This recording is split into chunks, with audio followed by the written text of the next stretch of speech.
With us, you are still on to Moneyline with Nancy, and our conversation on the state of the economy is starting now. Our guest is Michael Oluwagbemi, and he's here, and we'll be looking at he's also the operator of We Innovation Hub. We'll be looking at the state of the economy. Welcome to the program, sir. Thank you for having me. Thank you so much. Merry Christmas in advance. Merry Christmas to you too. Let's begin on the note of the trade merchandise report for the third quarter of 2019. Of course, there's been a lot of conversation surrounding the report. We are having more exports and less imports now. Now, is it Uhuru yet? Is it time to bring out the bells and start ringing for us? Absolutely not. It shows you, I think, if anything, it shows you what the trend could have been if we had adopted some of these policies much earlier. It's not yet Uhuru. Every time you create a new policy, because we're humans, we respond to incentives as well as disincentives. We try to always work ourselves around any policy, be it social, political, or economic. So there's always going to be resistance from the powers that be, that is, those people who are enjoying the benefits of the current structure. So I wouldn't declare freedom of Uhuru yet. I would say we need to now be more deliberate. The reality of the matter is that a country of over 180 million people cannot continue to consume only imports. A country of our size, that also happens to be the #1 economy in Africa in terms of GDP, must produce what it consumes if we want to employ our large population. You cannot have, it's sort of like a policy dissonance if you want cheap stuff and yet you want to create wealth. If you want cheap stuff, then you create poverty, essentially. But if you want stuff that is optimally priced, which is produced within your country, and create good, great jobs at the same time that will provide great benefits as well as spending power to your people, then people do not necessarily have to pay the cheapest stuff. So the whole idea that you must open all the borders, everybody must get the cheapest stuff from China or cheapest from Indonesia or whatever it is, and as a result of that, the economy will bolster, is not, it doesn't make any economic sense. The logical thing to do is to produce within your country, even if it's expensive, and over a period of time, that expensive good will also fund expensive jobs, which will then create spending power, and the spending component of the GDP, even in a large country like our own, will be the biggest. And over time, we then transit into a country that exports what we then produce. So as a country, we need to focus. I think being deliberate in these policies is very important. Sticking to the plan, because now some people are beginning to invest as a result of that policy. We can't then just change that policy in the middle of the boat and then decide that, oh, we don't want to do that policy anymore. What do we see? These policies of closing the border started in August. So we have 2 months of the policy period within this report, August and September. What we see is 9.2 trillion in total in trade. That trade has gone up, not down, despite what people might have want us to believe. 1.39 trillion in trade balance has also increased. We saw non-oil exports actually increase dramatically. One interesting thing that also emerged from this report is that not European countries, Ghana actually is the biggest and largest trading partner of Nigeria. So every time we talk about inter-African trade, and we also, oh yeah, we don't trade very well with our neighbors and all that, the only thing missing there is that we do not account for smuggling. So for the first time, when the land borders are closed, that's where all these leakages happen, where we do not gain any revenue. And now we are insisting that all of these things should happen through the sea border, where we have better policing. Suddenly, we are realizing that Ghana is our biggest trading partner. I don't think it's news to anybody that knows Nigerian economy to know that Nigeria exports a lot of cables, Nigeria exports a lot of finished products, Dangote Cement exports a lot of cement, a lot of parts of the economy, even our yam, our rice, go to Ghana, and then Ghanaians repackage it for export. So we, as a country, I think we're just realizing what we need to do. Now, what we can do better is this. We need to ensure these borders are better policed. We can employ 1 million, 2 million Nigerians to go to those borders and police them. Yeah, we can pay for them by the goods, by the revenue that we're going to gain from that border, from policing those borders very well. But yes, we need more border protection agents. We also, because we have vast borders, Nigeria has massive borders, by the way. I mean, it's not easy to police. From the border with Benin Republic, border with Niger, border with Chad, border with Cameroon, all around us are borders. So all of these our neighbors are landlocked. So they have, except Benin Republic. And so they have incentive to smuggle really and to encourage our smuggling industry. So what we need to do is to see how we can police those borders better, leveraging people as well as technology. If we leverage people, we can take 1 million people off the streets. It is good that you made mention of the issue of the border closure and the various policies. Now, looking at, you also stated that logically despite the cost of what it will bear. Sure. So many people will not agree with you on this cost, and some people are of the view that Nigeria's import dropping means that there's poverty and prevalence in the country due to low purchasing power. We've seen how it is now. The commodities are trading very high, and bearing in mind that so many Nigerians cannot afford the locally made products because due to the rate and price as it is going for. So what would you say now? Do you share in this sentiment that it is increasing poverty actually? No, I don't share in that sentiment at all. The biggest poverty creator is lack of jobs. Okay. So if you do not have jobs, you are going to create poverty. The only way, but do we have jobs in Nigeria? We don't have it yet because we are just starting to do the right thing. I mean, let's look at the global trend. The reason why liberal parties, the left parties across the world are losing elections from USA to United Kingdom is because for a long period of time, these parties were largely supported by union jobs. And then suddenly they became free traders and opened their borders and stopped policing their borders. And the people that used to have those jobs, that used to support them in elections, are basically saying, no, we're not going to do it anymore. If you are going to come to us and say that you're a job creator, you're a party of FDR, you're a party of Labour in the United Kingdom, and you're going to open our borders for everybody to come in and then suddenly take our jobs, and then we are poor, but we get cheaper stuff in Walmart, it doesn't work. It doesn't work. You can't open, look, the great economies of the world, even the United States, largely in the 1800s when it industrialized, even the United Kingdom in the 1700s when it industrialized, they used tariffs, protectionism to create jobs within the economy. You cannot continue to export jobs and import poverty. It cannot work like that. When you talk about cheap stuff, over time you will realize it's actually a sociological move in taste. A lot of Nigerians want to buy the foreign cornflakes, the foreign Kellogg's, the foreign rice, the foreign this and foreign that. Suddenly everybody has now realizing, now in the market you're now getting 10,000 naira per bag in some places for local rice. If you go to Ebonyi, people are eating their own rice now. If you go to Ekiti, people are eating Igbimo rice. Igbimo rice is very tasty, very nice. We call it Ofada rice. It's very tasty. It's better than the foreign rice polish they will store for 2-3 years.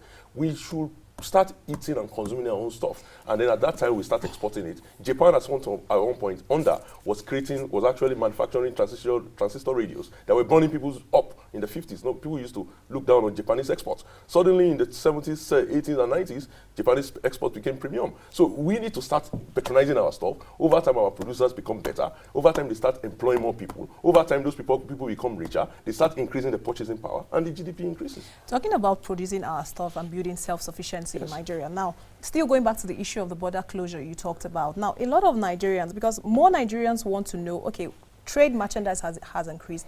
What does that mean to me as a person? That's what most Nigerians are concerned about. Do we as a country have the capacity to produce and be self-sufficient? Absolutely. The reality is this. We as a country, we are people that exhibit individual self-confidence. And so I do not see in any reason why a Nigerian cannot do anything. A Nigerian, after all, has been in charge of NASA before. How about what? So it's not environment to help the Nigerian work. The environment can only be created by consistent policy.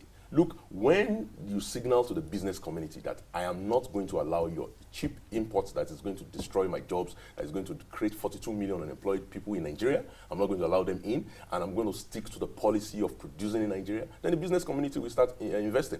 Look at dairy, for example. All of these dairy companies that fell on themselves in the last 3 to 4 months suddenly want to set up dairy farms, dairy production companies. Were they not in Nigeria before? They were here before. But they realized that there was a laissez-faire policy of importation, that the government was not going to do anything about it. It was cheaper for them to import from European countries, by the way, that subsidize their own farmers.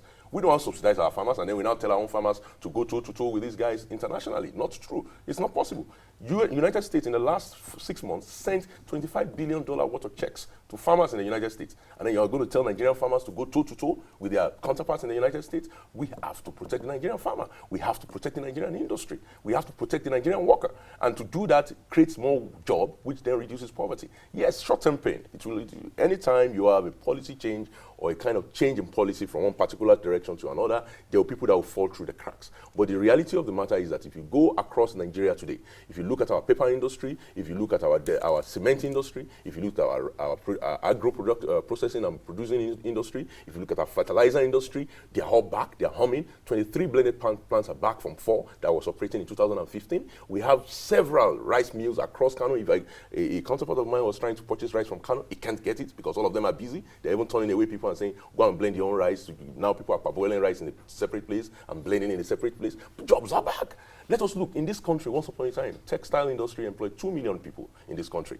At one point in this country, 1979, 1979. By the way, I'm not talking about ancient history. In this country, textile was the biggest employer after the government in 1979. Today, that same industry employs less than 20,000 people. Why? We suddenly opened ourselves up to international imports. The clothes we wear, and we are fashion-oriented people. All of us here, we sew clothes every time, and then suddenly we are taking that money, we're giving it to China, we're giving it to Thailand, we're giving it to Lesotho.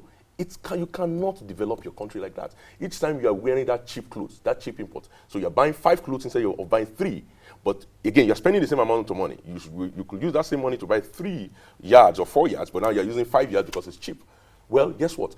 While you're getting that cheap clothes and you're able to wear 4 or 5 times a week, now your fellow Nigerian that is out there that is supposed to be employed by the textile industry is unemployed, and then you cannot sleep with your eyes closed. So the most important thing for ourselves, for security, for economic prosperity, and for job creation, ultimately is for us to create jobs. So if we continue to focus on jobs as a country, then we will realize that the only way for us to go is to ensure we protect our workers. Oh, okay, now let's look at economic diversification programs and policies of the government. Now, the report shows that Nigeria's largest export is crude oil and the largest import is premium motor spirit. So now, have you seen any significant change in the economic diversification drive of the government? I think to me, that is one of those interesting teasers you get from that report, right?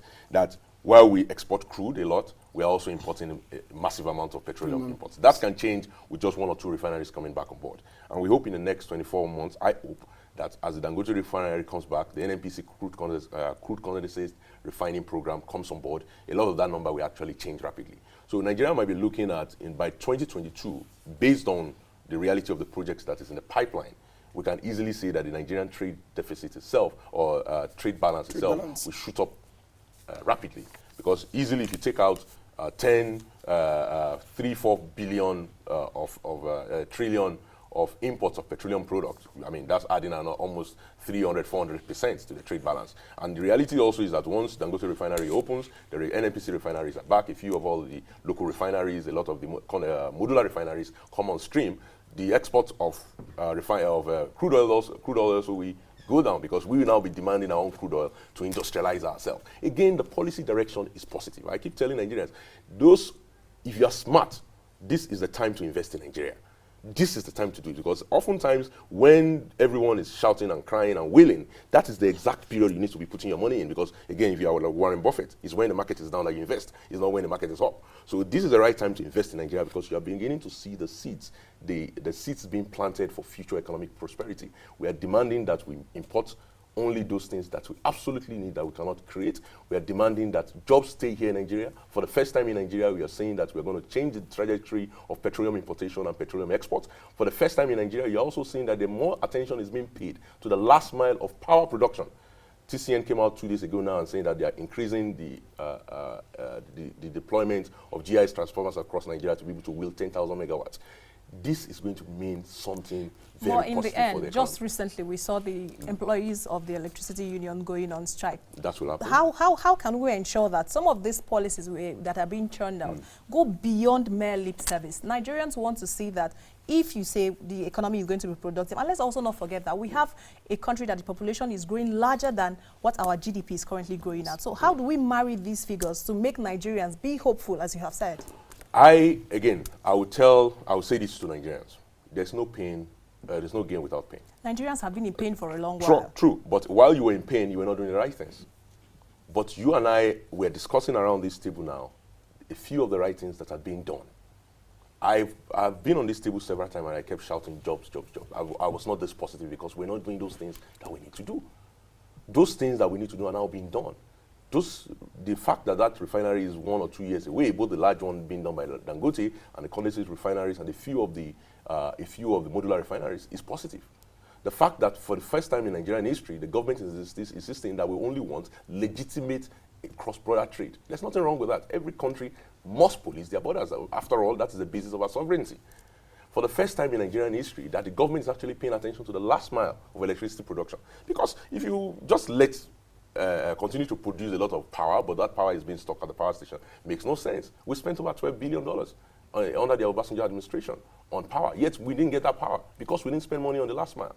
So if you are doing these 3 things, which are very critical for economic growth, I will have to tell you that those jobs are going to come, whether you like it or not. The question for us is just a matter of making sure that we are consistent We cannot change policy direction.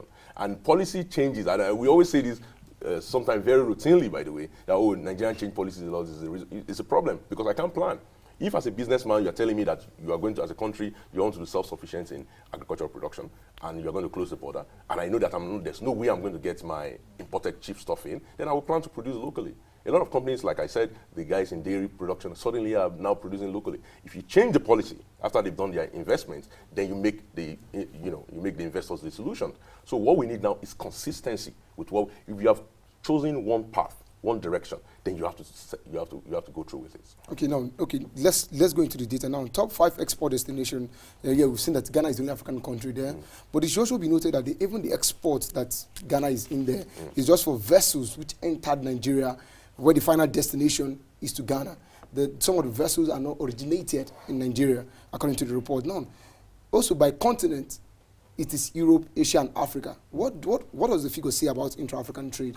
Are we there yet? Well, again, I think what the report shows us in two or three bits is that there's hope for inter-African trade. We can, if we decide to build the capacity. For example, you're talking about this vessel. It was capacity built as a result of our oil, national oil, local oil content policy. That's what created this opportunity that we can talk about it as though it's small, but it was a deliberate policy of maritime development from 2010 to today that have created that opportunity for us to be servicing the oil and gas industry in Ghana. So again, it's about us as a country, we need to be deliberate in what we do. So if as a country we want more inter-African trade, then we need to be deliberate. We need to create more air connections. As a country, we need to ensure that shipping from Ghana to Nigeria, to Cote d'Ivoire, to Senegal is cheap. Today, it's even cheaper sometimes for me to fly to France and get to Cameroon than to actually get to Cameroon directly. That should not be the case. So as a continent, we must leverage the intercontinental organizations like the African Development Bank, the Afri-Exim Bank, the African Finance Corporation to finance companies that make inter-African trade palatable and doable. But if you can't do that without the infrastructure, in fact, if you look at the same report, look at the infrastructure breakdown, how these goods were actually transported, you see that there's a whole massive bias towards seaport. Yes. But why is Africa not connected by road? We talk about the African Road Project, the Inter-African Road Project. Why can't I drive smoothly from Nigeria to Accra? Less the fact that I have to stop at the border and have to show my passport to make sure that I'm legitimately driving, I'm not moving illegal goods or moving illegal people. So at the end of the day, as Africans, we need to ask ourselves these tough questions. We need to build the infrastructure to facilitate this trade. Air connections should be smooth. Train, rail connections between Africa should be smooth.